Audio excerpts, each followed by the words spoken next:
তাহলে বলছিলাম যে যখন আল্লাহ স্মরণ করিয়ে দিচ্ছেন, হে রাসূল, যখন ছিল সংখ্যায়ও কম, কলিল, শুধু সংখ্যায় কম তা না, শক্তিতেও কম, মুস্তাদাফুনা ফিল আরদ তাখাফুনা আন ইয়াতাখাত্তাফাকুমুন নাস, তোমাদের ভয় হচ্ছিল মানুষ মনে হয় ছো মেরে নিয়ে যাবে তোমাদেরকে, ওই সময়ের কথা তোমরা স্মরণ করো। তো মক্কার যুগে হালত এমনই ছিল, কথা বলতে দেরি, মায়ের খেতে দেরি না। আরে কথা বলা রাখেন, নামাজ পড়বে, অন্য মানুষের কথা রাখেন।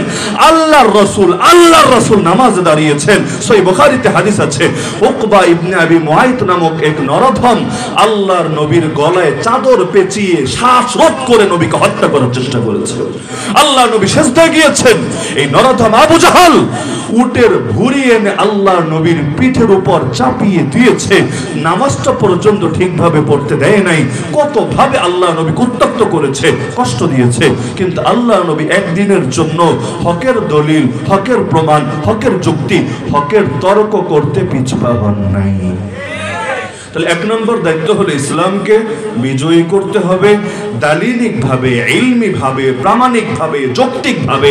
পৃথিবীর কোন বাতিল যত পাওয়ারফুল হোক না কেন, যাতে করে যুক্তি, তর্ক, জ্ঞান, তত্ত্ব, ইলম, থিওরি দিয়ে কখনোই ইসলামকে হারাতে না পারে। সকল নবীর মিশন ছিল এটা।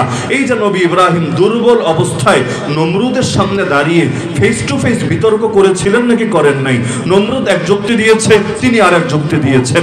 এক পর্যায়ে নমরুদ হেরে গিয়েছে, কোনো জবাব দিতে পারে নাই, কিন্তু ক্ষমতা যেহেতু তার হাতে, হারার পরও গ্রহণ করে নাই, উল্টো তাকে ধরে আগুনে ছুঁড়ে ফেলেছে। তো নবী ইব্রাহিম দুর্বল ছিলেন, নবী ইব্রাহিমের হাতে ক্ষমতা ছিল না, বাহিনী ছিল না, তাতে কি দলিল দিতে পিছপা হন নাই, ইলম প্রকাশ করতে পিছপা হন নাই।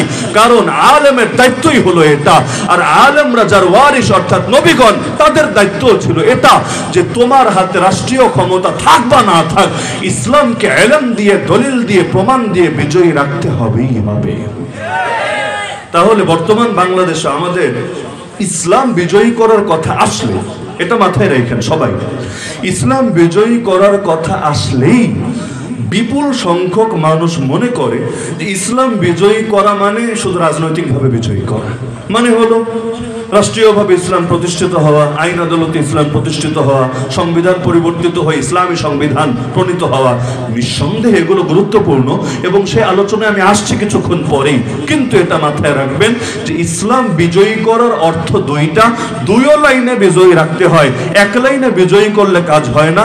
এক নম্বরে তুমি কবে রাজনৈতিক ক্ষমতা হাসিল করবা না করবা, কবে তুমি অর্থনীতি, রাজনীতি, বিচার আচার, আইন কানুন চেঞ্জ করবা না করবা, কিন্তু যতদিন তুমি মাজলুমও থাকবা, মাইরও খাবা, এমনকি তোমার বিরুদ্ধে ওয়ারেন্টও জারি হয়ে থাকবে, ততদিনও তোমার মুখ বন্ধ করে রাখার সুযোগ নাই। তোমাকে দলিল, প্রমাণ, ইলম দিয়ে ইসলামকে উঁচু এবং বিজয়ী রাখতে হবেই হবে।